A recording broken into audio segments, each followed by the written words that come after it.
Welcome to Net Support Radio, the official broadcaster of Bett. Listeners, it's catch-up colleague time. I love this time. I've got with me the brilliant Kirsty Grundy, who's brought a friend along called Jade. We'll have to chat with her in just a second. And the brilliant Martin Bailey. Kirsty, may I start with you? What have you been doing today on day one? Well, apart from wandering around, orientating myself, finding out and having a look around, seeing what's out there this year.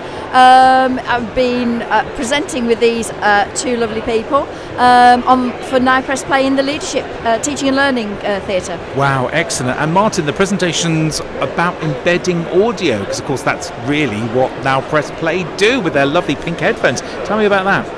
Yeah, so that was the second presentation I've done today, actually, sort of all about immersive audio. So immersive audio, it's certainly not children sitting still and listening to a story or whatever. It's about children actually feeling part of a physical experience, about moving around and acting around, and through those sounds suddenly feeling like you're actually there. Whether it's been going back to ancient Rome, whether it's walking on the moon, it's about giving kids that language. It's about absorbing children sort of in a physical experience. And yes, we've been talking very much about Now Press Play during our presentation, because that was the link there, but you know, immersive audio goes far more than just any one particular product.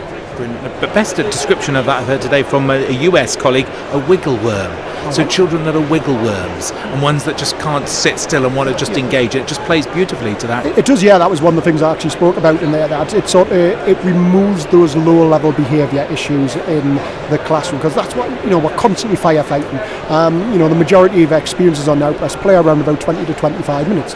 The greatest teacher in the world couldn't engage children if they were just listening to us for 20 to 25 minutes. They'd be poking each other in the back with a pencil, they'd be swinging on their chairs and so on. But in Now Press Play, because you've got your headphones on, you're not aware of the people around you. You're not looking for that nod and the wink like of your friends. Preaching to the converted here, sir. Absolutely. It blocks out the world, so you can focus on yourself or the audio input as well. And certainly you can tell those children who aren't listening, because they're not doing what the other children are doing. So actually you can see very clearly, very quickly, either who's not engaging or the reason behind that. So is it because they don't understand?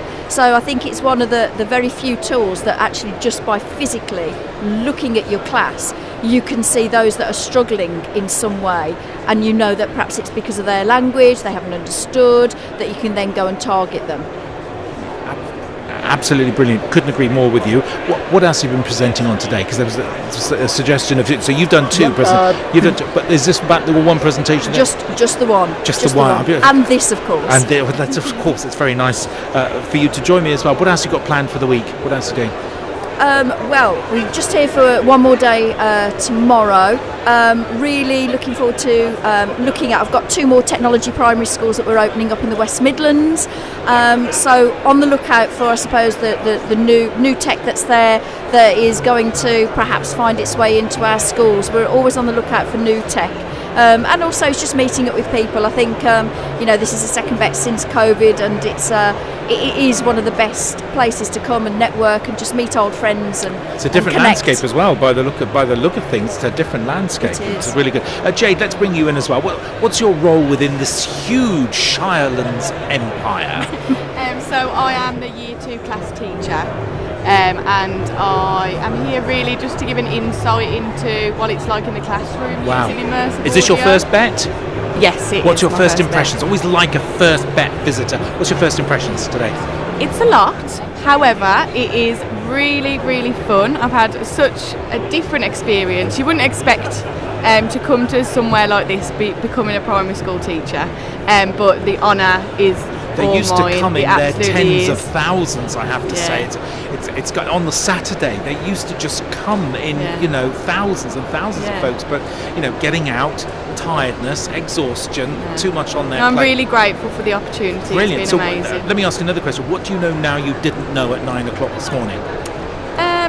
That I can speak quite confidently myself, actually, on a stage. It was a prerequisite for a colleague in the classroom. Far be it for me to comment on that. But then also, actually, how much is out there in terms of tech? you know, we can get quite locked into the same things that we use day in, day out, but actually it's quite refreshing to come here and see all the different things and what else we could do and the other opportunities we could bring to the classroom. And what's still the most challenging thing for you with technology at school? What's the most challenging thing? Don't say plugging it in, but you know, what's the most challenging thing? Is it time? Is it preparation space? Is it being comfortable with it? I mean, you mentioned you weren't coming and speaking, of course, I joke, but of course you're in front of your peers here. You're not in front of your peers in the classroom unless there's an Ofsted inspector hanging around somewhere, which we hope that never happens to anyone. But it's interesting to see what's your biggest challenge still? That's a question I've never really thought of, actually, because day to day you know what they are, but they're not big, they're little. But I would say it is when something new comes along, in all honesty. When something new comes along, you do get really worried about, are the children going to engage with it? Is it going to really take away quality learning time from me, for the children? And actually, once you get over that, you can really, you know, it can become amazing, whatever. So what do you think the solution is to get over that? Do you need a little sample space time? Do you need to try it with a small subset? Absolutely. What would, those you know, two an things. incubation kind of activity? Yeah, or like just a demo from someone that knows that product really well. As long as there's just a demo. With your children, would that help more effectively? So if that was available, of course, that would be amazing. So you can be the outsider. Philosophically, I'm just trying to solve everyone's problems today. I'm just wondering what would solve the problem. A demo. It wouldn't even need to be the classroom at my children, it could just be. See, once upon a time when we were nice and neatly in local authorities, there would be an IT advisor who could come to your school and did come to your school and showed you that you remember these times, Martin. You're old enough to remember that. It's too young. We are quite lucky at our school, aren't we? Because we've got. I think you are very lucky in lots of ways. You're we are well provisioned. You've got some high-profile leadership there as well, who enjoy an enviable reputation. And I'm sure folks are very keen to throw lots of stuff at you to here. Why don't you try this? Amazingly. Wow. What are you looking forward to tomorrow? Just time now to go around. There's a couple of things that have piqued our interest that we're going to go back to and perhaps look at in a little bit more depth. But just now our presentation's gone. I think we can kind of relax now and just go and search, have a look round.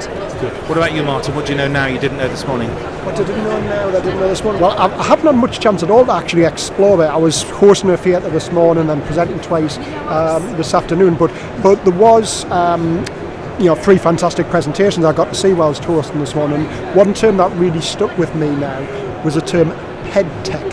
We've spoke for years about EdTech, but now this term PedTech, about putting pedagogy first. And that actually, I think, when we're somewhere like Bett, it's very easy to get caught into just that immediate wow, and you can sometimes end up where it's technology for technology's sake, but actually putting pedagogy at the heart of it and actually sort of really thinking about sort of what learning has taken place and just maybe considering that bigger holistic sort of picture rather than just getting caught up by that. So I think I said at the end of that session that it's not just a term that I'm going to start using, it's a philosophy I'm going to start sort of living my leadership by, that sort of maybe evolving from EdTech to PedTech.